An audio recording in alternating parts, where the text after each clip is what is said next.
তীব্র গরমের পর প্রকৃতিকে শীতল করে জনজীবনে স্বস্তি এনেছে ক্ষণিকের বৃষ্টি। তবে বজ্রপাতে 14 জনের প্রাণহানি আবারও ভাবিয়ে তুলছে সবাইকে।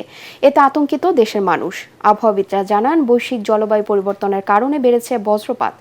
জনসচেতনতা বাড়ানো না গেলে এতে প্রাণহানি কমানো অনেকটাই কঠিন। আরও জানাচ্ছেন মুশফিকুর রহমান।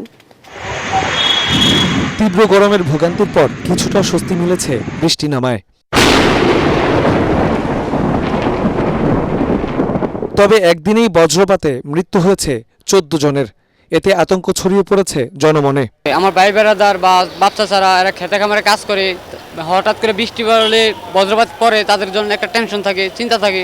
এটা কোন জায়গা পড়বে কেউ বলতে পারবো না। খোলা জায়গা দোকানদারি করলে তো ভয় আছে, কিন্তু পেটের টানে চাইতে হবে। আবহাওয়া অধিদপ্তর জানিয়েছে, আগামী এক সপ্তাহ দেশের বিভিন্ন এলাকায় বজ্রসহ বৃষ্টিপাত হবার সম্ভাবনা রয়েছে। দিনের ভিতরে 1 থেকে 2 বার বৃষ্টি হওয়ার সম্ভাবনা আছে।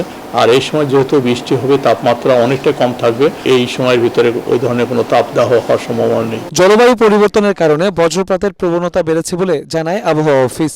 জনসচেতনতা বাড়ানো গেলে বজ্রপাতে প্রাণহানি কমানো সম্ভব বলে জানায় আবহাওয়াবিদরা। প্রতি বছরে অ্যাভারেজ ইদানিং দেখা যায় 400 থেকে 500 মতো লোক মারা যায় এই বজ্রপাতের কারণে।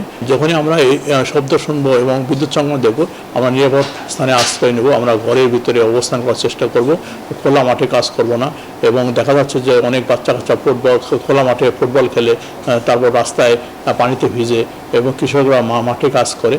এটা করা মোটেই ঠিক হবে না। এদিকে জনসচেতনতা সৃষ্টিতে বজ্রপাত ও কালবৈশাখী ঝড়ের পূর্বাভাস আবহাওয়া অধিদপ্তরের ওয়েবসাইট এবং ফেসবুকে নিয়মিত তুলে ধরা হচ্ছে বলে জানায় সংস্থাটি। মুশফিকুর রহমান, ATN বাংলা, ঢাকা।